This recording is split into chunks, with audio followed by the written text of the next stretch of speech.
महाराष्ट्राचे कृषी मंत्री माणिकराव कोकाटे सध्या मोठ्या अडचणीत सापडले आहेत। खरं तर त्यांचा स्वभाव बघायला गेलं तर अगदी सरळ बोलण्याचा आहे, परंतु ते वादाच्या भोवऱ्यात सापडले आहेत। अनेक वादग्रस्त वक्तव्य, सार्वजनिक टीका, रमी खेळण्याच्या आरोपांनंतर आता त्यांच्यावर राजीनाम्याची मागणी उभी राहिली आहे। एक सार्वजनिक कार्यक्रमात माणिकराव कोकाटेंनी शेतकऱ्यांविषयी बोलताना म्हटले की शेतकरी रडत राहतात आणि सरकार त्यांच्या डोक्यावर ठेवून नाचतात। हे विधान अनेक शेतकऱ्यांचा अपमान मानला गेला। शेतकरी संघटनांनी आणि विरोधी पक्षांनी तीव्र संताप व्यक्त करत कोकाटेंच्या राजीनाम्याची तत्काळ मागणी केली आहे।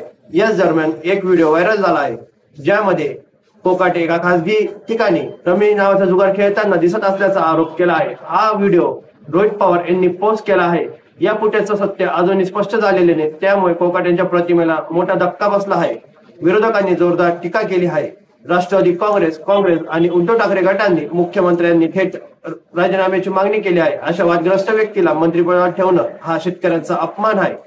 राष्ट्रवादी गटाच्या अंतर्गत बैठकांमध्ये कोकाटेंच्या वक्तव्यांवर नाराजी असल्याचे समजते।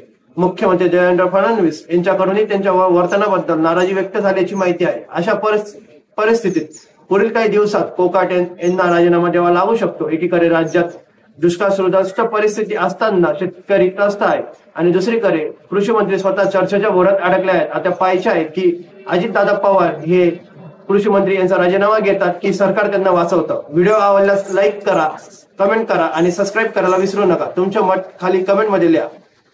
तुम्हाला व्हिडिओ आवडला असेल तर आत्ताच चॅनलला सबस्क्राईब करा आणि बेल आयकॉन प्रेस करायला विसरू नका।